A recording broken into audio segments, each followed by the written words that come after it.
Saudara-saudara terkasih, pada hari ini kita bersatu hati untuk merenungkan sengsara Tuhan kita, Yesus Kristus. Dengan mengenangkan kembali kesengsaraan Tuhan Yesus, kita ingin makin menyadari betapa besar kasih Allah kepada kita. Kecuali itu, kita berharap dapat makin sadar akan segala dosa yang sering kita lakukan. Sebab dosa-dosa kitalah yang menyebabkan Tuhan Yesus menderita sengsara sampai wafat di kayu salib. Dalam nama Bapa dan Putra dan Roh Kudus. Marilah kita berdoa. Allah Bapa yang Maha Baik, kami bersyukur kepadamu karena pada hari ini kami Kau kumpulkan.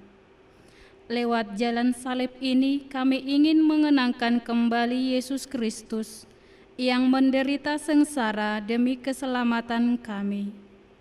Semoga Roh Kudus yang Kau curahkan ke dalam hati kami membuat kami semakin menyadari betapa besar cinta-Mu kepada kami. Maka lewat jalan salib ini ajarlah kami agar kami tidak takut mencintai Engkau dan sesama kami. Demi Yesus Kristus yang bersama Dikau dan Roh Kudus mendampingi hidup kami kini dan sepanjang masa. Amin. Perhentian pertama, Yesus dijatuhi hukuman mati. Kami menyembah Dikau ya Tuhan dan bersyukur kepadamu, sebab dengan salib suci-Mu Engkau telah menebus dunia. Sesudah ditangkap, Yesus mula-mula dihadapkan ke sidang mahkamah agama. Pada keesokan harinya, ia dibawa ke pengadilan Pilatus. Pilatus bertanya kepada orang-orang Yahudi, "Apakah tuduhanmu terhadap orang ini?" Mereka menjawab dengan mengajukan saksi-saksi dusta. Kemudian Pilatus masuk ke dalam gedung pengadilan dan memanggil Yesus untuk ditanyai tentang tuduhan mereka. Tetapi Pilatus tidak menemukan kesalahan apapun seperti yang dituduhkan mereka kepada Yesus. Maka Pilatus berusaha melepaskan Yesus, namun oleh desakan para tua-tua, ahli-ahli Taurat dan seluruh rakyat, Pilatus menjatuhkan hukuman mati. Ia menyerahkan Yesus kepada rakyat Yahudi untuk disalibkan. Salib bagi orang-orang yang akan binasa memang merupakan kebodohan. Tetapi bagi kita yang diselamatkan, salib adalah kekuatan Allah.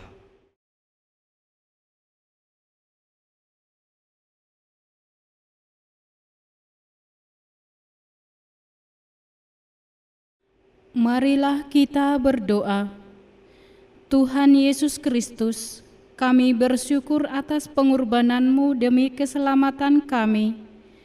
Demi kami Engkau telah setia kepada kehendak Bapa, kendati Engkau harus menghadapi hukuman mati di salib.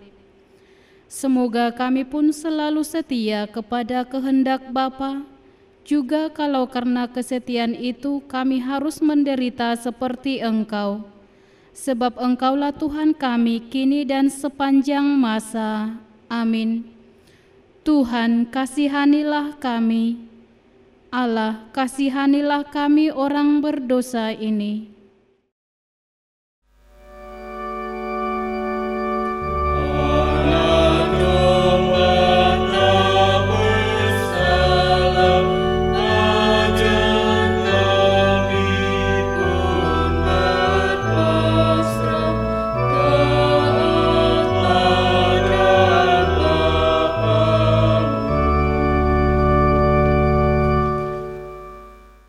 Perhentian kedua, Yesus memanggul salib. Kami menyembah Dikau ya Tuhan dan bersyukur kepadamu, sebab dengan salib suci-Mu Engkau telah menebus dunia. Yesus tidak bersalah, namun dijatuhi hukuman mati. Setelah diolok-olok, diludahi, dimahkotai duri dan disesah, Yesus dibawa keluar dari balai pengadilan untuk disalibkan. Sambil memikul salibnya, Yesus pergi ke tempat yang bernama tempat tengkorak, dalam bahasa Ibrani Golgota. Dengan memanggul sendiri salibnya, Yesus telah mengajarkan kita, setiap orang yang mau mengikut aku, ia harus menyangkal dirinya, memikul salibnya setiap hari, dan mengikut aku.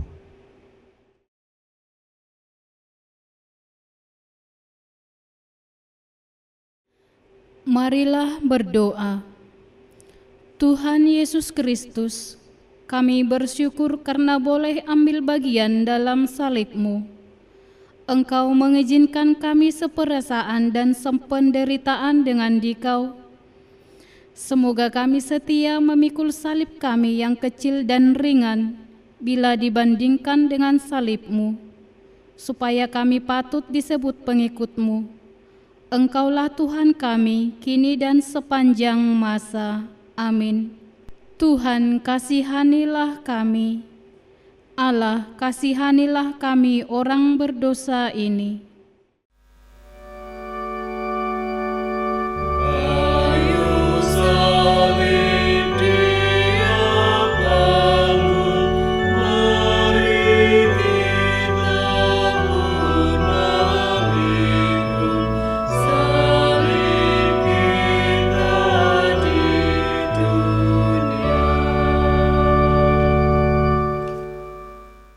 Perhentian ketiga, Yesus jatuh untuk pertama kali.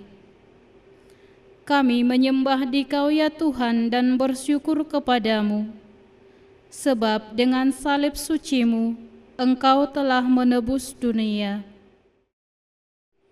Perjalanan Yesus menuju Golgota semakin lama semakin jauh meninggalkan kota.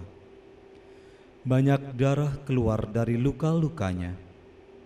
Badan lelah, penat dan lemah. Beban salib pun terasa semakin berat. Apalagi masih diperberat dengan penderitaan batin, ditinggalkan oleh para muridnya, ditolak oleh bangsanya, dan dijatuhi hukuman mati kendati tidak bersalah. Sungguh, bukan hanya salib yang dipanggul Yesus, melainkan juga dosa-dosa kita. Dia tertikam oleh karena pemberontakan kita.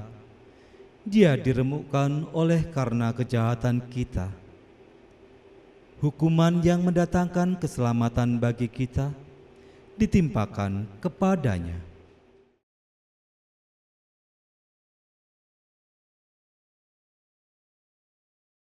Marilah berdoa.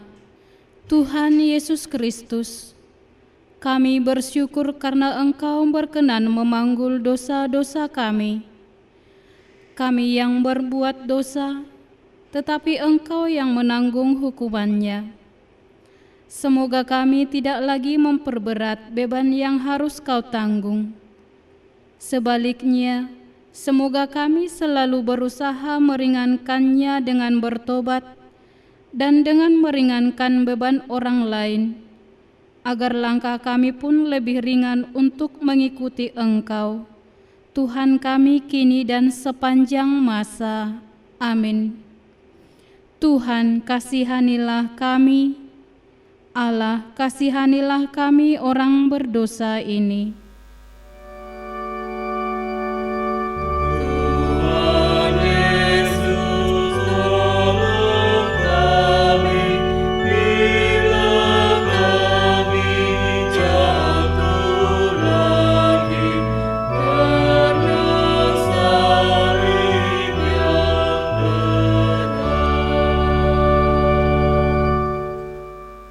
Perhentian keempat, Yesus berjumpa dengan ibunya. Kami menyembah Dikau ya Tuhan dan bersyukur kepadamu, sebab dengan salib suci-Mu Engkau telah menebus dunia. Para murid Yesus telah lari, sehingga Yesus harus menapaki jalan sengsaranya seorang diri. Tetapi dalam perjalanan sengsara ini, ternyata masih ada Maria, ibunya, yang setia menderita bersama dia. Ibu Yesus ternyata bukan hanya Maria. Yesus sendiri menegaskan, siapapun yang melakukan kehendak Bapa-Ku di surga, dialah saudaraku laki-laki, dialah saudaraku perempuan, dialah ibuku.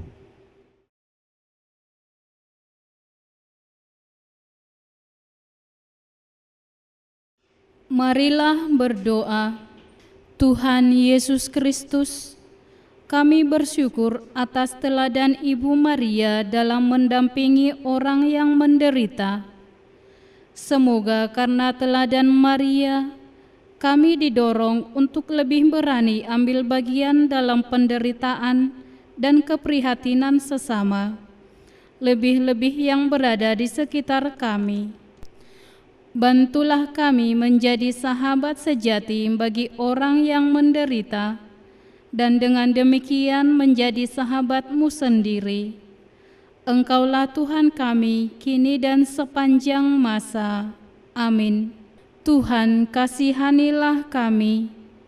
Allah, kasihanilah kami orang berdosa ini.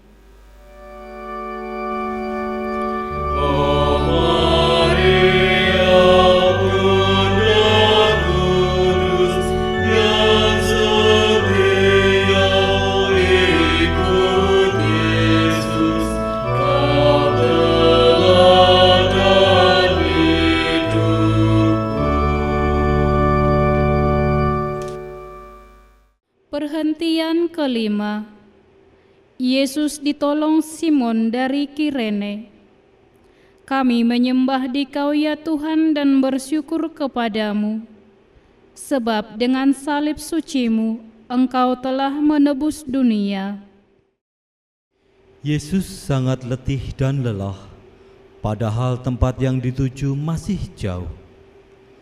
Maka para serdadu menahan seorang yang bernama Simon dari Kirene yang baru datang dari luar kota.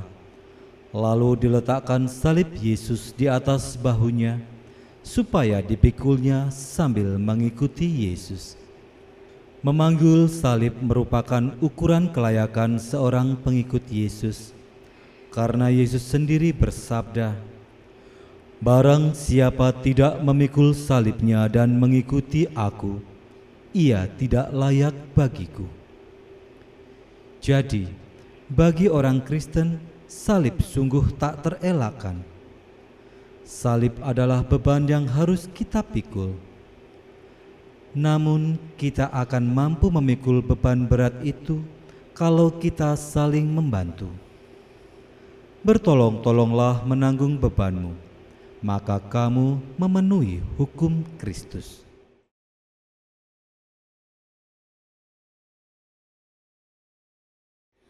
Marilah berdoa. Tuhan Yesus Kristus, melalui Simon dari Kirene, Engkau mengajar kami untuk meringankan beban penderitaan orang lain. Kami bersyukur karena melalui hal-hal yang kecil, kami Kau perkenankan ambil bagian dalam salib-Mu yang berat. Semoga demi Engkau kami tidak takut menolong sesama kami yang sedang menderita, apapun resikonya. Sebab Engkaulah Tuhan kami, kini dan sepanjang masa. Amin. Tuhan, kasihanilah kami. Allah, kasihanilah kami orang berdosa ini.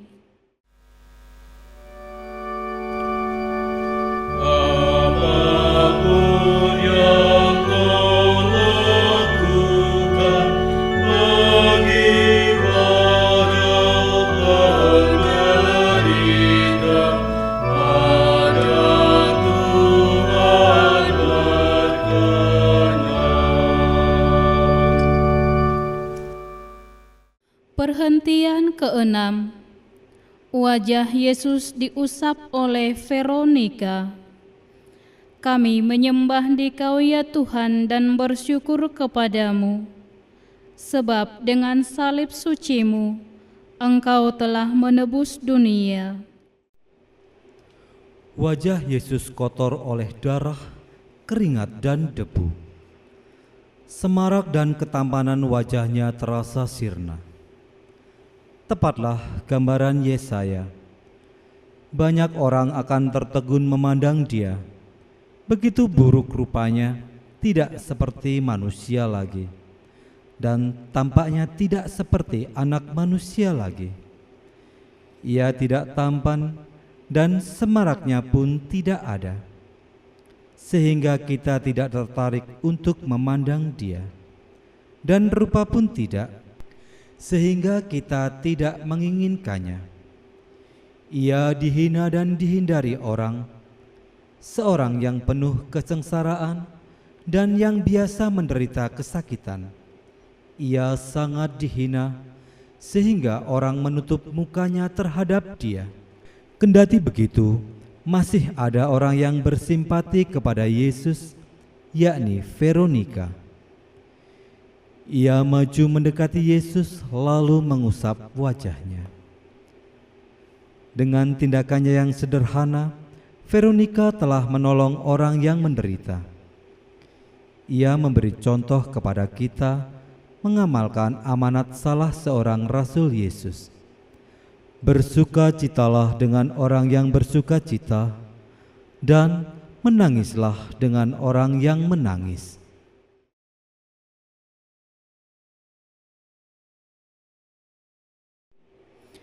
Marilah berdoa.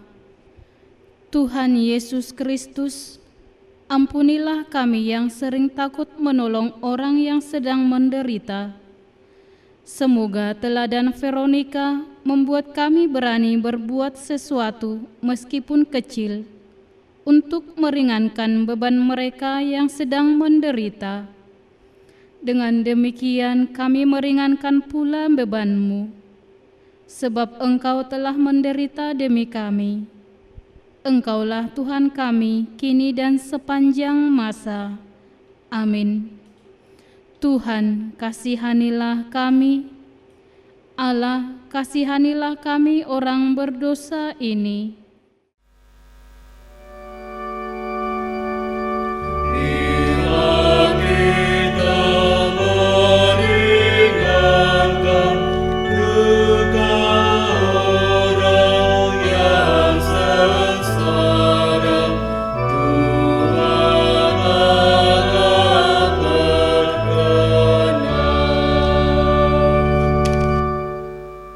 Perhentian ke-7.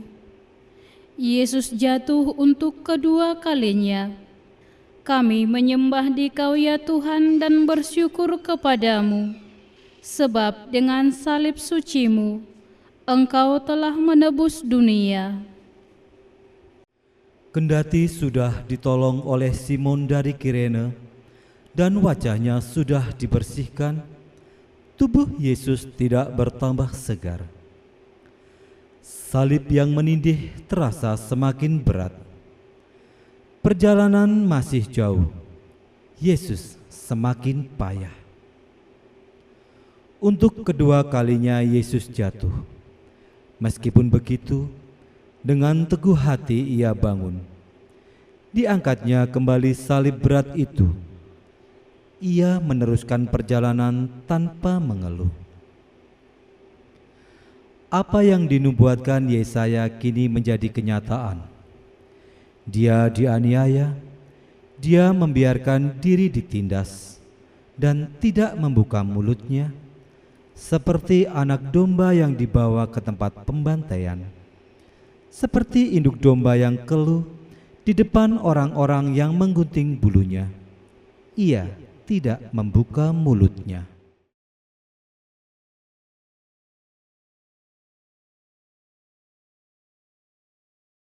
Marilah berdoa. Ya Yesus yang tabah, bantulah kami agar kami mampu bangkit dari kelemahan-kelemahan kami. Semoga kami mampu memperbaiki diri dan berani bangkit dari dosa-dosa kami, seperti Engkau bangkit kembali ketika jatuh tertimpa salib. Sebab Engkaulah Tuhan kami, kini dan sepanjang masa. Amin. Tuhan, kasihanilah kami. Allah, kasihanilah kami orang berdosa ini. Bila mana kami goyah dan tercampur karena salah, ya Tuhan tegakkanlah.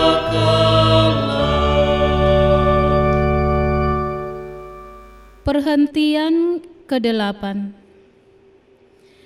Yesus menghibur perempuan-perempuan yang menangisinya. Kami menyembah Dikau ya Tuhan dan bersyukur kepadamu, sebab dengan salib suci-Mu Engkau telah menebus dunia. Tatkala Yesus menapaki jalan salibnya menuju Golgota, banyak orang mengikuti Dia.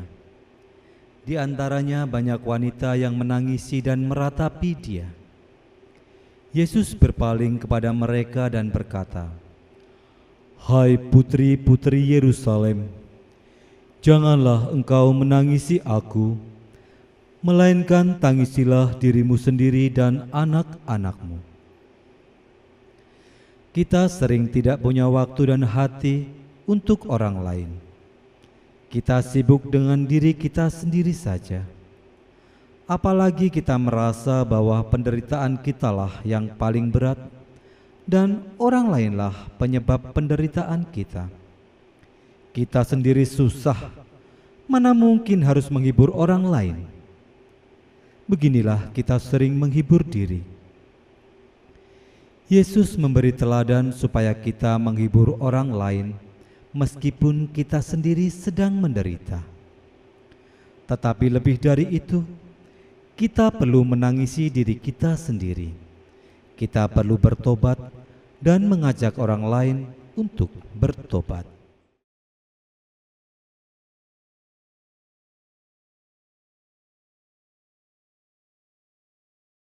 Marilah berdoa. Tuhan Yesus Kristus yang Maha Rahim, kami bersyukur karena Engkau mengingatkan kami akan dosa kami. Memenuhi amanat-Mu, semoga kami berani meratapi dosa-dosa kami. Bantulah kami bangkit dari dosa dan kelemahan kami, lalu mengusahakan hidup yang berkenan padamu. Bantulah kami untuk memperhatikan orang-orang yang menderita di sekitar kami, sebab Engkaulah Tuhan kami, kini dan sepanjang masa. Amin. Tuhan, kasihanilah kami. Allah, kasihanilah kami orang berdosa ini. Dalam tobat yang sejati, kini akan kuratapi dosa dan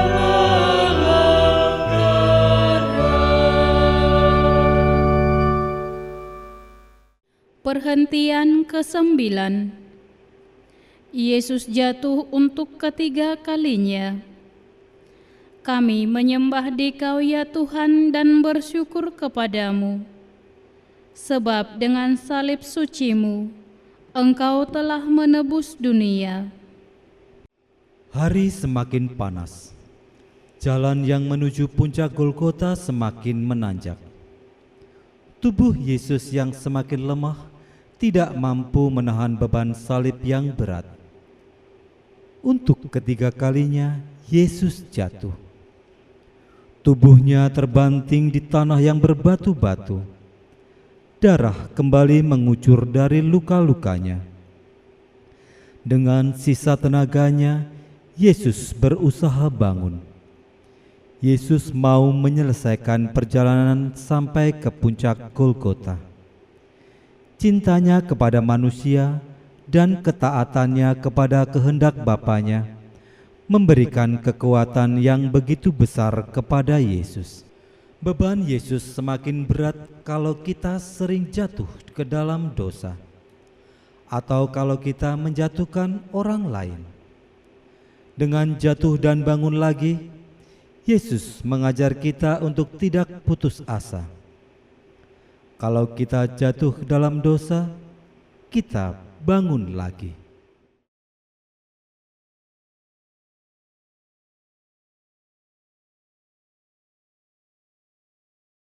Marilah berdoa.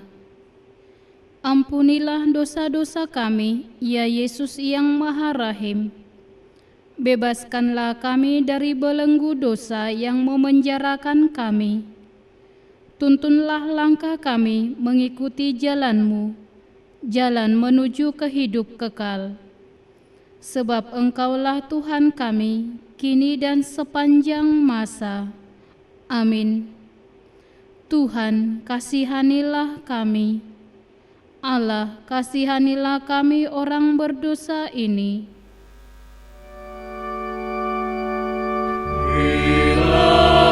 Hatiku gelisah karena dosa dan derita, tangan-Mu ulurkanlah. Perhentian ke-10.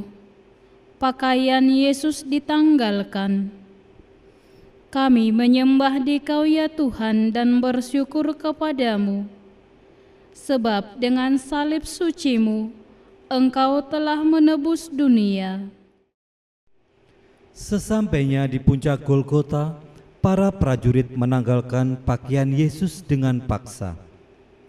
Mereka mengambil pakaian Yesus, lalu membaginya menjadi 4 bagian, untuk tiap-tiap prajurit 1 bagian. Demikian juga jubahnya mereka ambil. Jubah itu tidak berjahit, dari atas sampai ke bawah hanya 1 tenunan. Karena itu mereka berkata kepada yang lain, "Janganlah kita membaginya menjadi beberapa potong, tetapi baiklah kita membuang undi untuk menentukan siapa yang mendapatkannya." Maka genaplah yang ada tertulis dalam kitab suci, "Mereka membagi-bagikan pakaianku di antara mereka, dan mereka membuang undi atas jubahku." Yesus telah menjadi manusia yang paling hina. Bagaimanakah sikap kita terhadapnya? Sudahkah kita melakukan seperti yang dikatakan Yesus pada hari penghakiman? "Ketika aku telanjang, kamu memberi aku pakaian. Ketika aku sakit, kamu melawat aku. Ketika aku dalam penjara, kamu mengunjungi aku." Sebab sesungguhnya, segala sesuatu yang kamu lakukan untuk salah seorang yang paling hina ini, kamu melakukannya untuk aku.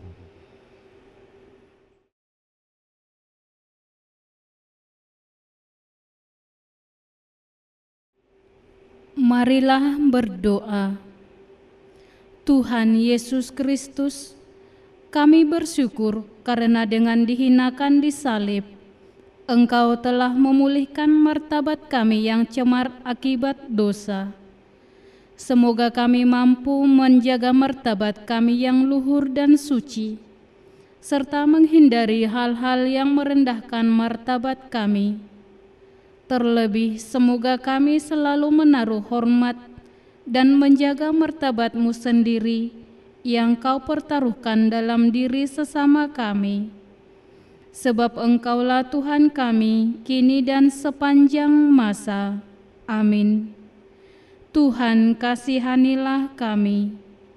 Allah, kasihanilah kami orang berdosa ini.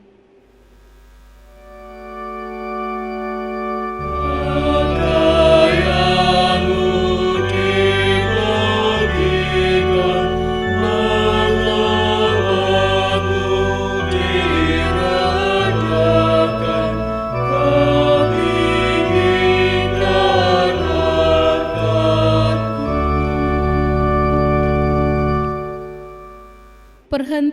ke-11. Yesus disalibkan. Kami menyembah Dikau ya Tuhan dan bersyukur kepadamu, sebab dengan salib suci-Mu, Engkau telah menebus dunia. Sampailah mereka di tempat yang bernama Golgota, yang berarti tempat tengkorak. Para serdadu memberikan anggur bercampur mur kepada Yesus, tetapi Yesus menolaknya. Kemudian mereka menyalibkan Dia. Manusia lama kita telah turut disalibkan bersama Yesus, supaya tubuh dosa kita hilang kuasanya, agar jangan kita menghambakan diri lagi kepada dosa.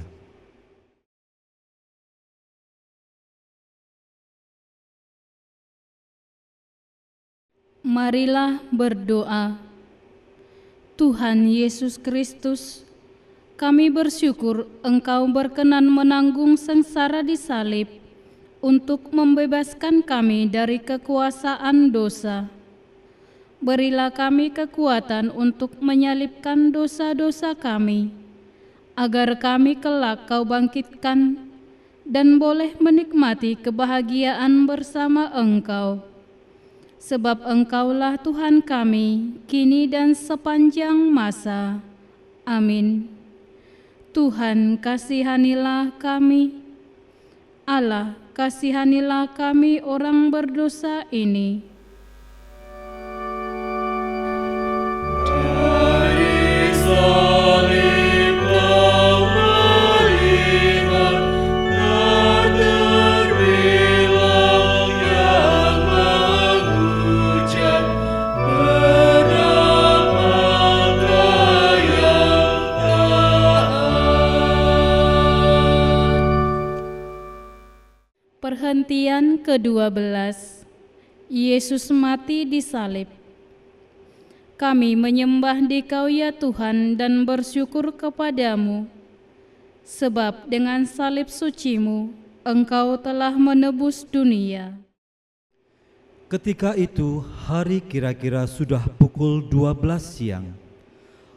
Lalu kegelapan meliputi seluruh daerah itu sampai pukul 3, sebab matahari tidak bersinar. Dan tabir bait suci terbelah dua. Lalu Yesus berseru dengan suara nyaring, "Ya Bapa, ke dalam tangan-Mu kuserahkan nyawaku." Dan sesudah berkata demikian, Yesus menyerahkan nyawanya.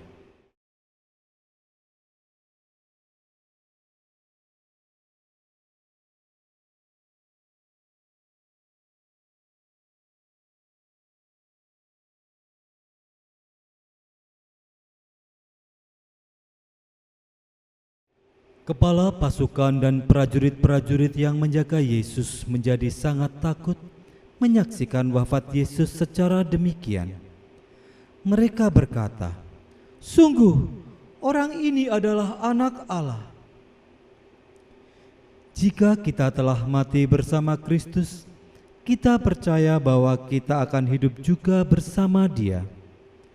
Maka hendaklah kita semua sadar, kita telah mati bagi dosa, tetapi hidup bagi Allah dalam Kristus Yesus. Marilah berdoa. Tuhan Yesus Kristus, melalui wafat-Mu di salib, Engkau telah menyelamatkan kami. Semoga kami yang telah mengenal misteri salib dan mengamalkannya di dunia ini, kelak boleh menikmati buah-buah penebusan dalam kerajaan surga bersama Engkau, Tuhan kami, untuk selama-lamanya. Amin. Tuhan, kasihanilah kami. Allah, kasihanilah kami orang berdosa ini.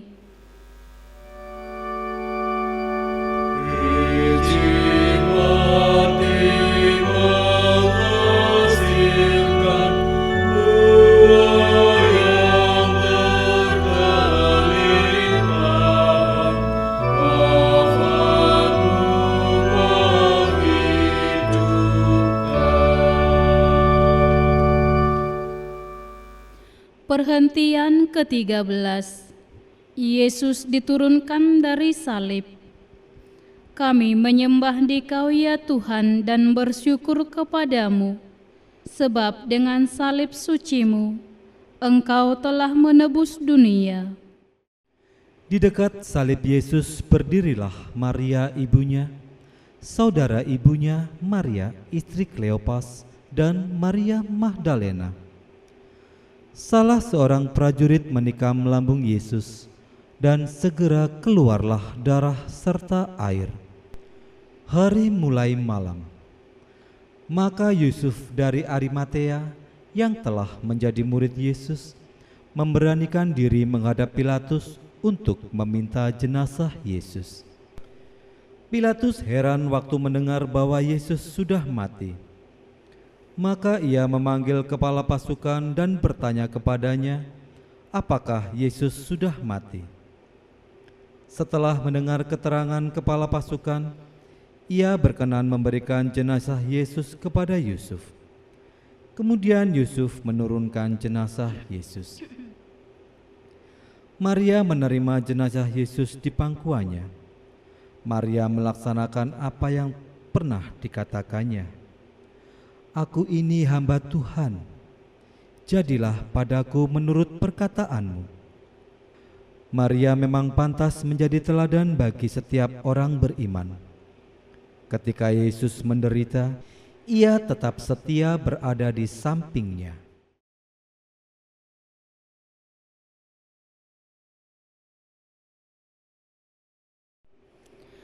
Marilah berdoa.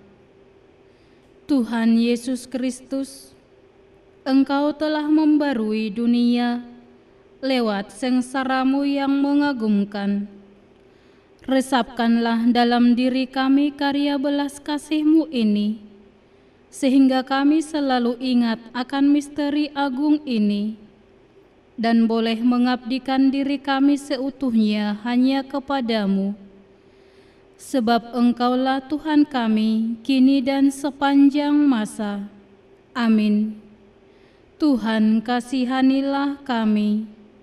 Allah, kasihanilah kami orang berdosa ini.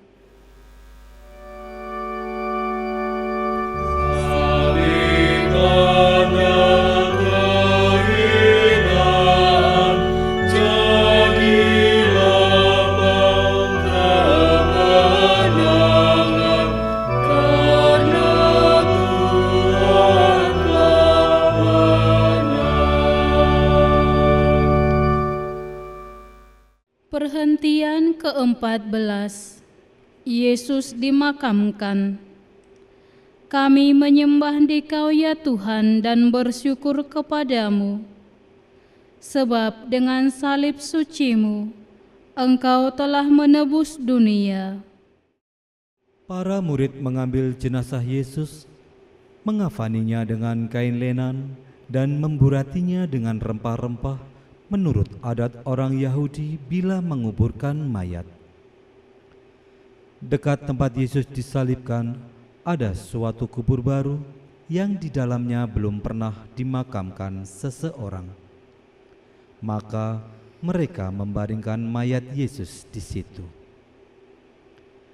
Kita semua yang telah dibaptis dalam Kristus telah dibaptis dalam kematiannya. Oleh pembaptisan kita telah dikuburkan bersama-sama Dia, supaya sama seperti Kristus dibangkitkan dari antara orang mati oleh kemuliaan Bapa. Demikian juga kita akan hidup secara baru.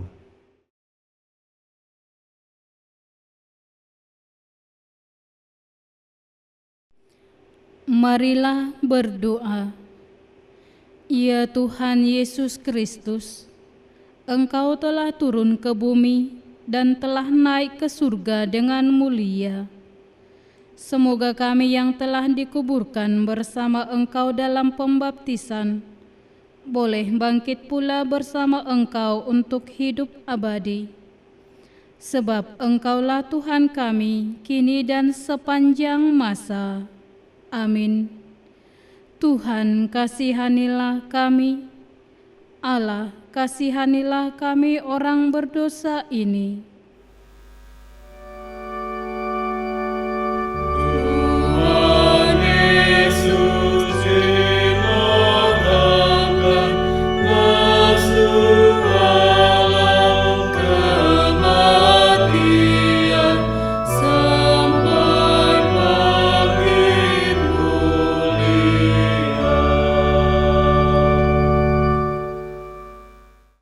Saudara-saudari, walaupun dalam rupa Allah, Yesus tidak menganggap kesetaraan dengan Allah itu sebagai milik yang harus dipertahankan.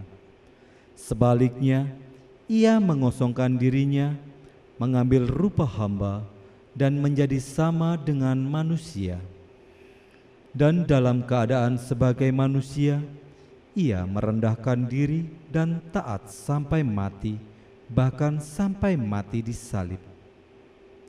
Itulah sebabnya Allah sangat meninggikan Dia dan mengaruniakan kepadanya nama yang di atas segala nama, supaya dalam nama Yesus bertekuk lututlah segala yang ada di langit, yang ada di atas bumi, dan yang ada di bawah bumi, dan segala lidah mengaku Yesus Kristus adalah Tuhan, untuk kemuliaan Allah Bapa.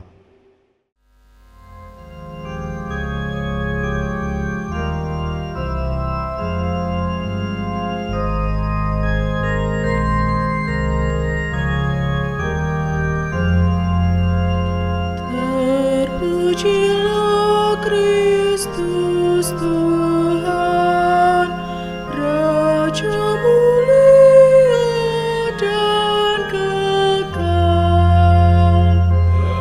Terpujilah Kristus Tuhan, Raja mulia dan kekal.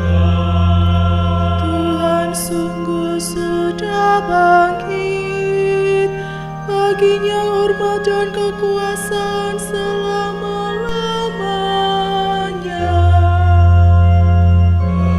Terpujilah Kristus Tuhan, Raja mulia dan kekal.